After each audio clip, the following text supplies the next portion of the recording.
Testing for the presence of lead in drinking water used at several local public schools was finished on Friday, October 18th, but it will be a few weeks before the results are known. Under a state law passed during the legislative session last spring, tests are required to determine if the level of lead in the water used for drinking or cooking meets a stringent state standard of 4 parts per billion. The federal EPA standard for safety is 15 parts per billion. Most bottled water has to meet a standard of about 5 parts per billion. We stopped by the Manchester Elementary Middle School last week and met up with Greg Harrington, the Bennington-Rutland Supervisory Union's operation manager, to see how the testing is done. It's a 2-part process, he said. The whole process on Tuesday morning, we came in at 5 o'clock, Adam and myself, and the first test that we have to take is what they call a first draw test. So we need to put the bottle under the faucet and run it without any water, losing any water. So we get the first water that comes out of the pipe. So that's our first test. So then today we have to go back and do what they call a flush test. So we did a first draw out of both of these outlets, but we only have to do a flush test out of one of them. So the next test, we hold their hand under it. We'll let it run for 30 seconds. And once the 30 seconds is up, then we take that test. And that's pretty much it. And the whole idea is we want to know the first draw if there's lead in the fixtures, and the flush draw tells us if we could be getting lead from the pipes after we draw some water out. The lab will pick them up Monday morning here. They'll send a courier here to pick them up, and then they do the testing and will send us the results. And people keep asking me how soon that is, and I'm not sure.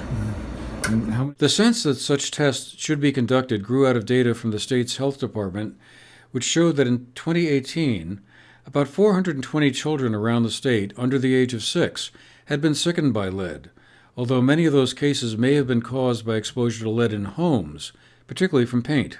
Lead is a highly toxic substance that can cause several health issues, and younger children are particularly at risk. Following those findings, the tests of Vermont schools' water found elevated levels in some of the schools, prompting lawmakers to move forward with legislation, which was only fully developed in a conference committee of state representatives and state senators.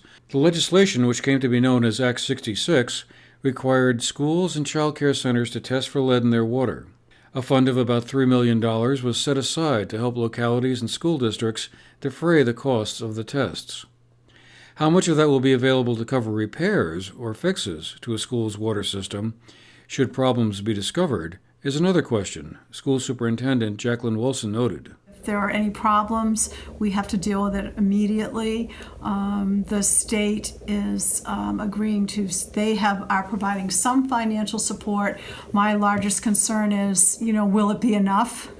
And I hope we don't get into a situation where it becomes an extra burden to the taxpayers because it has not been funded at the level it should have been funded at by the state. Under Act 66, the state said, I think it was $3 for a tap. If it's a water tap, they would reimburse the district up to $350 per tap. If it is a water cooler or a water fountain, or a kitchen tap, that could be as much as $1,800 that they would reimburse up to. And there was one other one, outlets for cooking. It was for $650. So what we don't know is, what will the cost be? What will we be facing in schools? Would there be another issue beyond just the tap? That's an issue of concern, which would be the responsibility of the school district to cover those costs. So that, if you followed what was going on last year through this whole process, there was a lot of discussion and disagreement over who would be financially liable for any remediation that had to occur. And so the legislature got to a point where they said, we will give this much, but they would not agree to covering the full cost of remediation, which was not what, of course, the school districts wanted, because we've said many times to them, enough with unfunded mandates. But this could absolutely turn into one of those, and especially if we head into something, we're already in a budget season, and I don't know what's going to come of that. So we'll see. When the test results are available, they will be made public both locally and on a state website. The BRSU has stated that if any water source is found to be inadequate or not meeting the state standards, it will be taken out of service immediately until a remedy is found.